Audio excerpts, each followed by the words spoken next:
On the 19th of February, 2009 at approximately 7:12 a.m. in the heart of Baton Rouge, where Spanish moss drapes over courthouse trees and ambition pulses beneath Southern grace, Shakita Tate reigned as a rising legal star.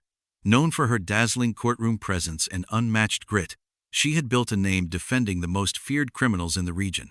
The ghetto lawyer. Some called her a title she wore with pride. Her stilettos echoed power through the courthouse halls. Even prosecutors respected her.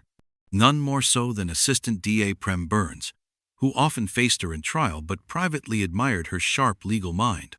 Born from hardship, Shakita had pulled herself up from a childhood marked by a drug-addicted mother and a missing father. Her grandfather often told her, "With that mouth, you better be a preacher or a lawyer." And law it was. She blazed through Southern University Law Center, passed the bar on her first try, and tattooed Lady Justice on her back. She wasn't just tough, she was fearless. She represented murderers, gang members, and the worst of the worst.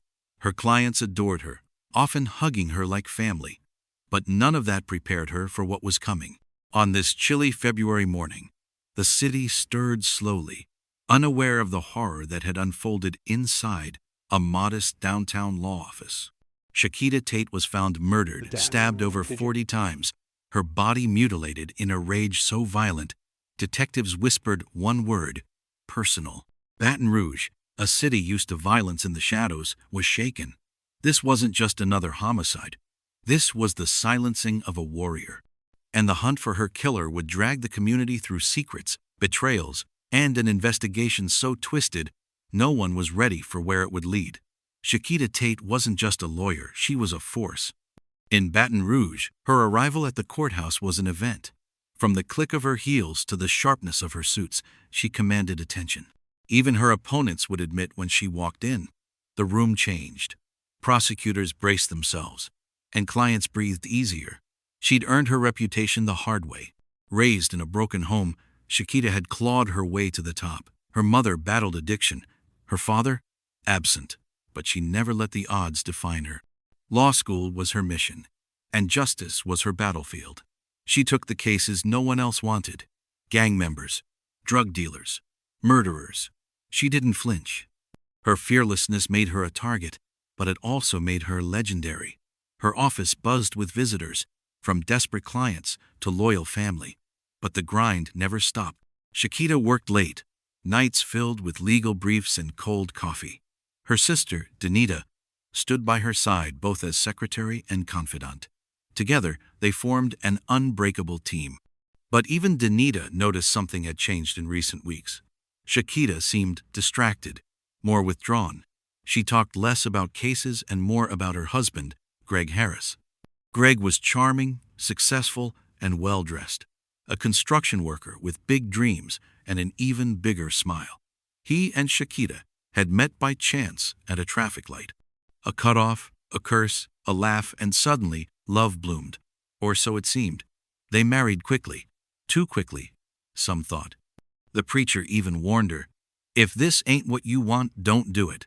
Shakita had hesitated, but she went through with it anyway. Now, the queen of the courthouse was gone. And suspicion was beginning to swirl around the man she married. Shakita's love story, at first glance, looked like a fairy tale. A rising attorney meets a hard-working man with swagger and money. They fell fast. She had just won a $500,000 settlement, and he seemed to match her drive and ambition. But behind closed doors, the cracks were forming early. Danita had her doubts. She saw the tension up close. Shakita would complain about the marriage one minute and try to fix it the next, she recalled. It was like a cycle. On some nights, Shakita would break down in tears. On others, she would defend Greg, insisting they were just going through a phase. Greg was charming, yes, but something about him set off alarms for those who knew Shakita best. He could be controlling, jealous even. Their fights were becoming more frequent, their silences heavier. Shakita tried to brush it off, diving deeper into her work. But Danita noticed that the confident, sharp-tongued sister she knew was dimming.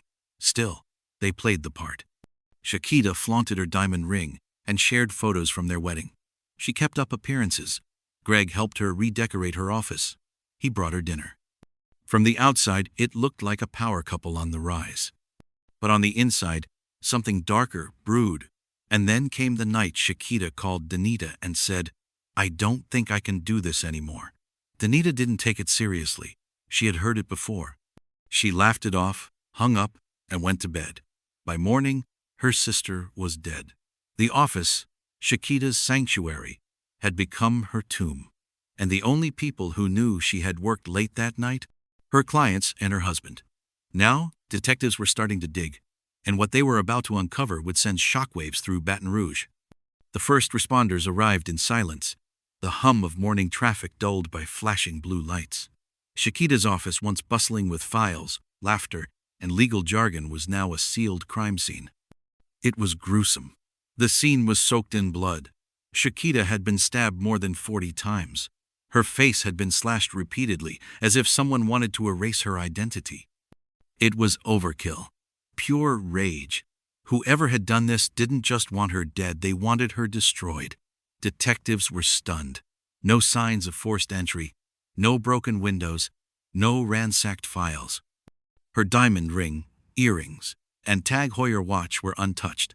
Even her wedding ring remained on her finger. Robbery was ruled out instantly. Her body was found sprawled near her desk. In one hand, she clutched something odd, a thick clump of long hair. It was entangled between her fingers, as if she had yanked it out during a struggle. Could this be from the killer? Then, something even more bizarre. Her Gucci wallet was missing, but nothing else. The crime scene gave off one clear message. This was personal. This wasn't a random killing. The killer had known her, trusted her, or at the very least, wanted her dead for a very specific reason. As police processed the scene, a name floated to the top of their suspect list: Greg Harris.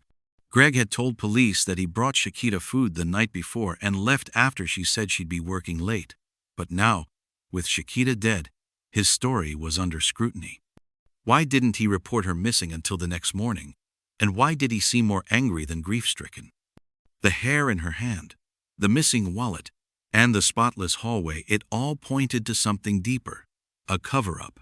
Greg Harris was brought in for questioning. Calm, collected, and strangely composed.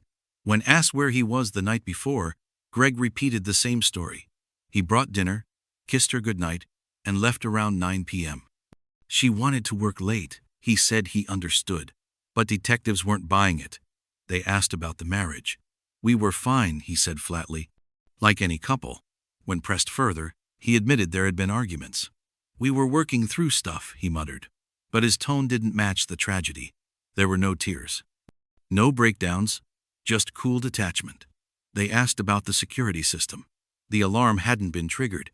Either she forgot to set it, or the killer had a key. "I don't know," Greg shrugged. But police did. Only a few people had keys: Shakita, Danita, a client, and Greg. Then came the question that froze the room. "Do you recognize this?" An officer asked, holding up the hair sample found in Shakita's hand. Greg blinked. "Number." But detectives weren't done. "Did you kill your wife?" Greg leaned forward. "Absolutely not." Still, something didn't sit right. His alibi was shaky. His phone records showed inconsistencies. And his demeanor, cold, almost calculated, left investigators uneasy. They didn't have enough to arrest him. Not yet. But they were watching. And they were about to find something that would flip the case on its head.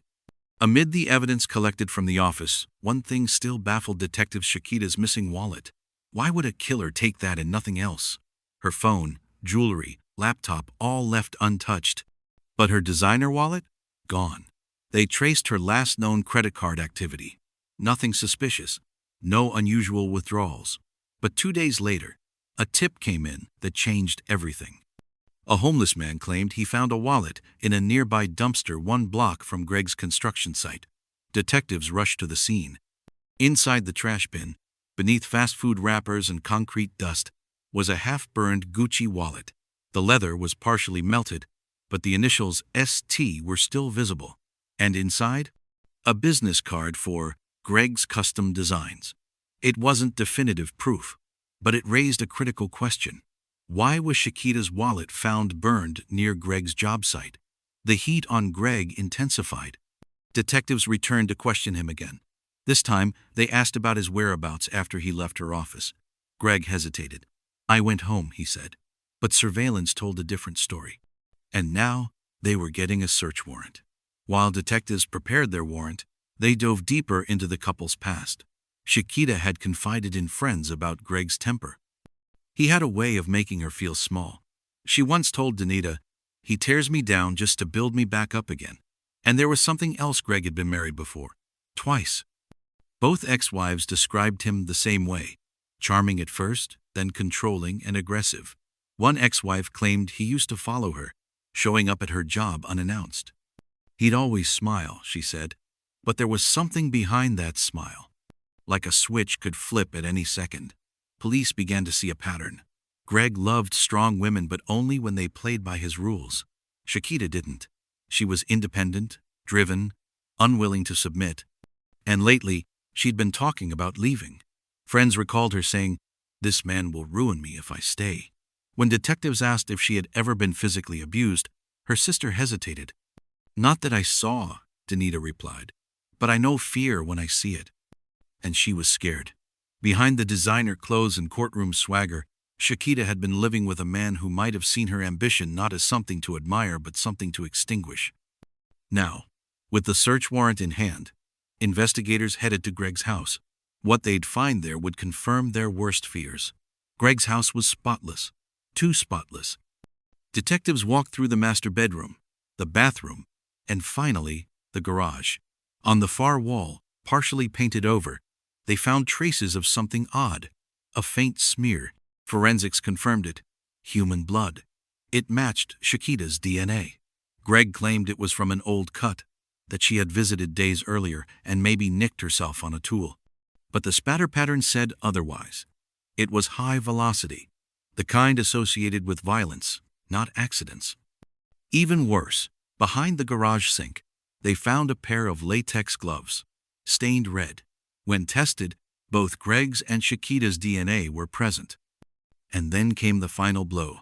A neighbor's security camera captured Greg's truck leaving his house at 11:45 p.m., 2 hours after he claimed to be asleep. He drove in the direction of Shakita's office. Greg was arrested. The news broke like wildfire. The perfect husband was now the prime suspect in the brutal murder of Louisiana's fiercest defense attorney. But in the courtroom, where Shakita had once ruled, her case was now in the hands of others. And justice would not come easily. As prosecutors built their case, they focused on one thing: motive. Why would Greg Harris kill his wife? The answer was simple, yet chilling. Control. Friends testified that Shakita had planned to leave Greg.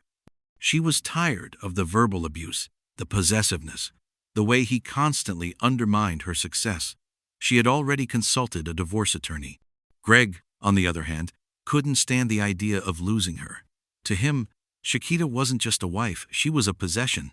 Her ambition, her independence, her strength, it all threatened his ego. Emails showed she had drafted a separation letter.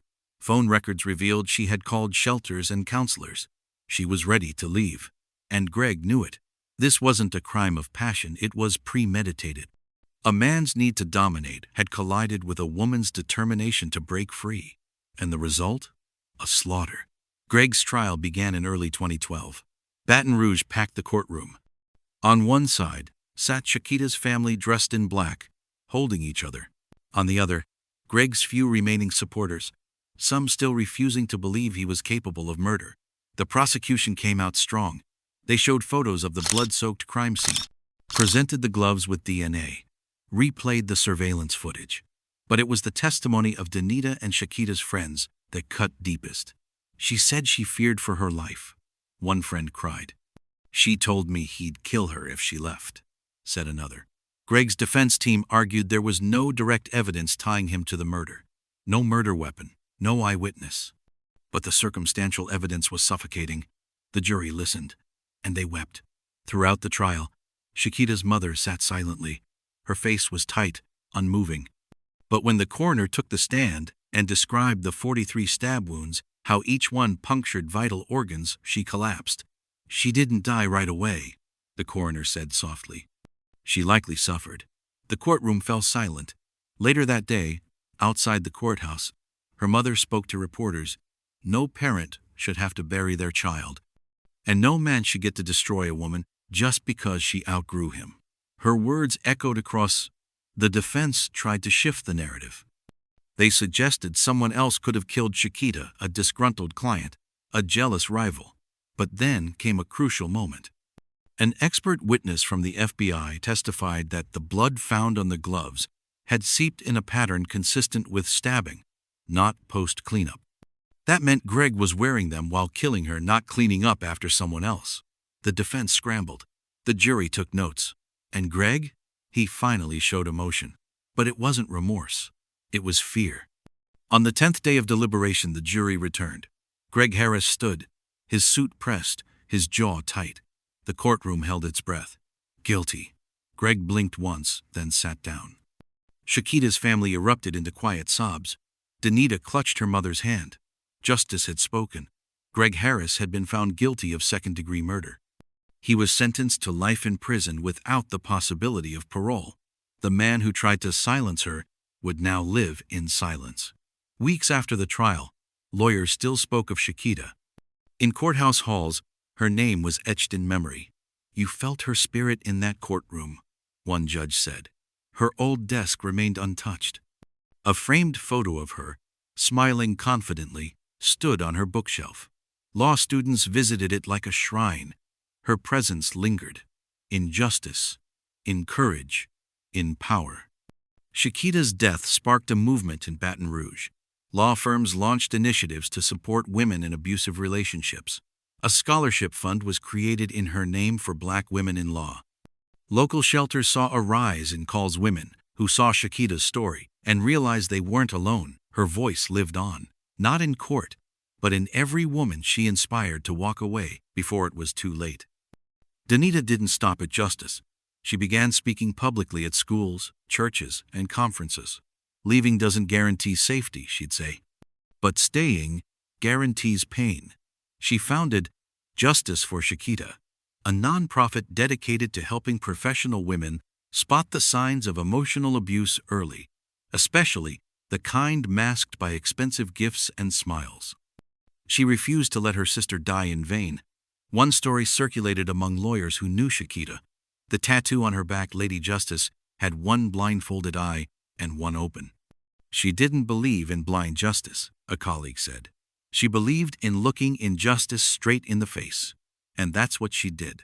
Until the very end. Greg was transferred to Angola prison. There, he was just another inmate. Gone were the tailored suits, the smug smiles. Inmates whispered about his crime. 43 times? One said. That wasn't love. That was hate. Even in prison, Greg couldn't escape her name, or the legacy he helped cement through his violence. In 2015, Southern University Law School launched the Tate Trial Series, a mock trial competition named in her honor. Each year, law students reenacted real cases, starting with Shakita's. Students trained under the weight of her memory. They didn't just want to win, they wanted to fight like Shakita.